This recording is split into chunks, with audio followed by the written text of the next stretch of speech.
one thing and you mix it with another thing, then it hardens. But if you add some in that's not supposed to be there and it's fully developed, right, you're not going to take that out. Like if you added oil, you threw some oil in the epoxy, like, now you f***ed that whole thing up. That's kind of what you're doing to a person when you raise a person famous. If you take some reality star from the time they're 5 and then they're in a sitcom and a movie, and then you've gone through your whole, I don't know why I said reality star, but you've gone through your whole life. If you're that person, if you're Justin Bieber, you've gone through your whole life. Under that eye. Under the eye, and it's gotten bigger and bigger and bigger, and more people paying attention. Like you never had a moment like you did where you're working for the railroad tracks. Right. It was hard for me being that young and being in the industry and not knowing where to turn, and everyone, telling me they love me and, just turn their back on you in a second. Joe Rogan just stepped into a conversation people have been avoiding for years. And now he's pointing directly at Ellen DeGeneres, Sean Diddy Combs, and Justin Bieber's early story. What he's hinting at, it may not be simple industry mentorship.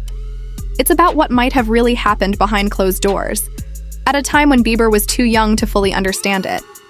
And if Rogan is connecting these dots correctly, then the story we thought we knew about Bieber might not be the real one at all. Now, if you've been paying attention lately, you've probably noticed certain names coming up in ways people weren't ready for before. And right now, the spotlight isn't just on Diddy anymore. It's expanding. And when Rogan steps into that space, people listen differently. Because he's not approaching this from headlines or court documents. He's looking at patterns, behavior, old clips, things that were always there but never really questioned, until now. And once he started putting those pieces together, one name kept coming up again and again: Ellen DeGeneres. Now pause for a second. For years, Ellen has been seen as safe. Daytime TV, laughter, giveaways, positive energy. But Rogan flipping that image, that's making people uncomfortable. Because he's pointing out how close she really was to Diddy. Not just casual appearances, but repeated access, repeated interactions. The kind that suggests something deeper than surface-level connection. And when you place that next to everything that's already been said about Diddy's private environments, controlled spaces, invite-only rooms where nothing leaks, the question changes. It's no longer just who Diddy was around. It becomes who else had access to those same spaces. No, it's great. So tell me about your birthday party. Am I invited? Yes. Yes, you're definitely invited. I invite you to all my parties. You just haven't seen to show up. No, well, is it on the East Coast? Yes. Well, that's why. Why don't you have one here on the West Coast? Because I work all the time. Okay, well, maybe I have one at your house. Where's that? Now, what time would your party start, let's say? Like 9:30. Really? That early? Yeah. I could make that. Yeah. But I could think of you of starting a party at like midnight. Like what time will it go till? That's a different type of party, though. Uh-huh. It'll go from like 9:30 to like maybe 3 o'clock, 3 o'clock. And then, we have the top 2 floors of the hotel. Mm-hmm. And then it will carry on there? Yeah. Mm-hmm. Then No, I mean the after party. Mm-hmm. No, I know about them. Oh. Is that going to be a new thing? Are you going to try to be early? So I'm trying to be early. Are you going to be early for my party? Yes, I am. No. No.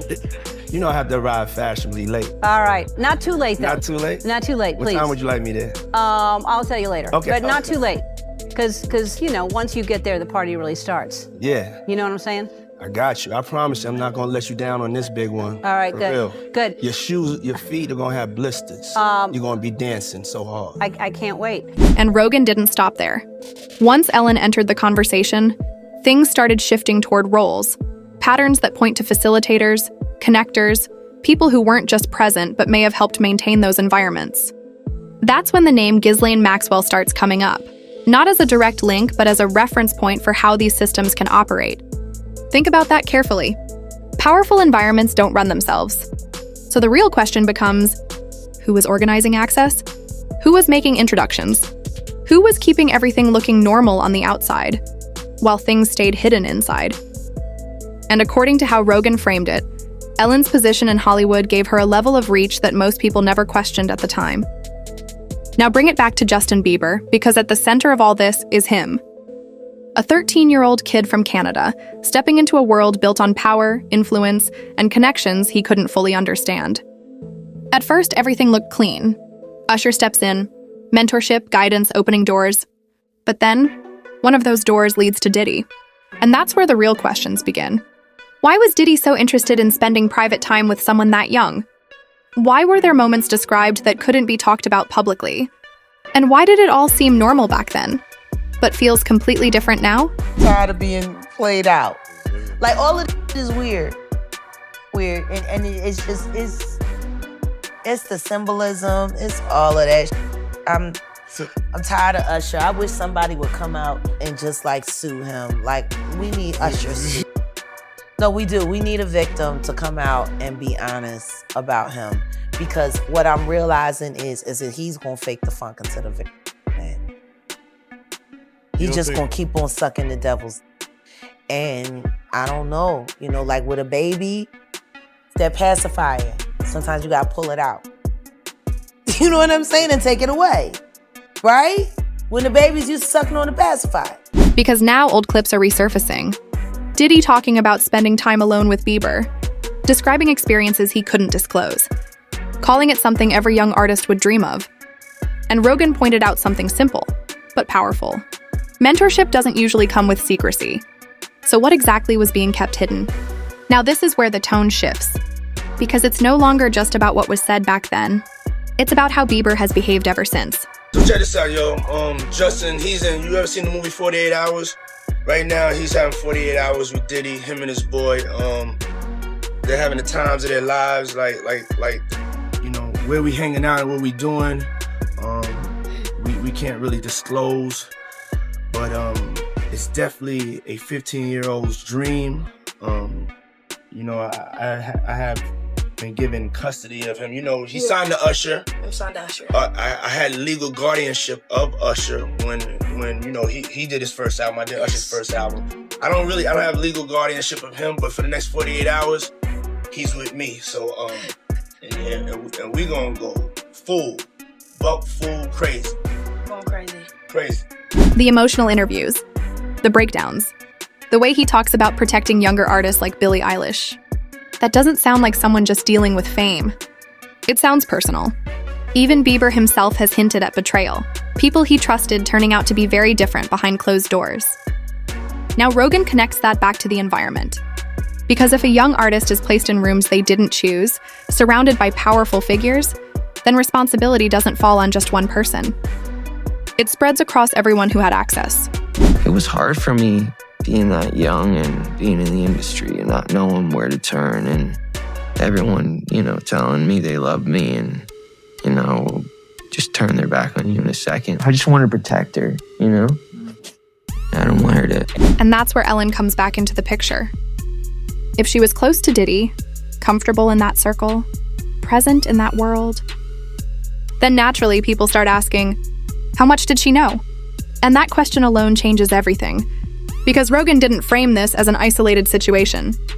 He framed it as a pattern, a system where young talent is pulled in early, exposed to environments they don't understand, and then expected to act like nothing ever happened. And that's when other names start entering the conversation. Brisher Gray rising fast, then sudden public struggles. Will Smith had connections being questioned. Jaguar Wright calling things out publicly. All of those children that were harmed and corrupted while in his care. I grew up to be men. Boys like Bashir Gray.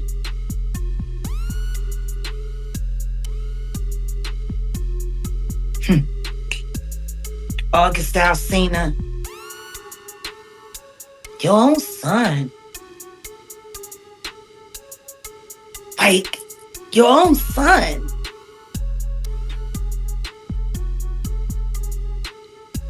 Do people forget about that voice clip that I played from Brother Belial? They trying to sleep him out so he'll feel too embarrassed to file his lawsuit against Diddy for what Will and Diddy did to him. With Jaden and Justin present that tape. It's just great. I'm watching him, he's with my man Charlie Mack. So Charlie was with me every step of the way. First out the limo. So Charlie has been with me, 30 years coming up in the business. So, he's surrounded by a whole lot of strength. He's surrounded by a whole lot of love. Then you have August Alsina speaking on experiences that didn't feel like normal relationships. Even Jaden Smith gets mentioned in broader discussions about being exposed to elite environments at a young age. Now, none of these stories are identical, but Rogan's point isn't about proving one specific claim. It's about showing repetition. Because when multiple young artists enter similar spaces and come out changed, that pattern becomes harder to ignore. I actually sat down with Will and had a conversation due to the transformation from their marriage to life partnership that they've spoken on several times, and it, not involving romanticism. He gave me his blessing, and I totally gave myself to that relationship for years of my life, and I truly and really, really deeply loved and have a ton of love for her. I devoted myself. You and I were going through a very difficult time. Yeah. And we decided... I was done with your ass. Yeah, you kicked me to the curb. I was done with you. Yeah. Marriages have that, though. Marriages have that. Yeah, we broke up. And then what did you do, Jada? Well, I think from there, as time went on, I got into a different kind of entanglement with August. Now back to Bieber. Because the biggest question isn't just what happened. It's who allowed it to happen. Usher introduced him. Diddy spent time with him. Ellen existed in that same circle, even giving him nicknames like Cuddle McSnuggle, then brushing it off with, "You don't need to know why." Now here's another layer Rogan hinted at: timing. As more names started coming up, certain people started moving differently. Ellen became quieter, fewer appearances, stepping away without much explanation. Now that doesn't prove anything, but it does make people look closer, because timing like that raises questions. So ask yourself, if everything was normal, why do old clips feel different now? Why do past interactions suddenly seem uncomfortable? And why do so many people connected to these environments stay silent or respond without really answering the questions? Now you've got a young artist showing signs of deeper struggles, powerful figures connected through the same circles, old clips resurfacing, and a pattern that keeps repeating. So the real question is, was Justin Bieber just navigating fame? Or did he experience something the public is only now beginning to piece together? And if that's true, how many other stories are out there? How many people stay quiet because speaking up costs too much? Because if what Rogan is suggesting carries any weight, then this isn't just about one person anymore. It's about how the system works, who it protects, and who gets hurt. So now I want to hear from you. Do you think these are just coincidences? Or is there something deeper connecting all these dots? Drop your thoughts in the comments below, and let's keep the conversation going. And don't forget, hit that like button and subscribe for more stories like this.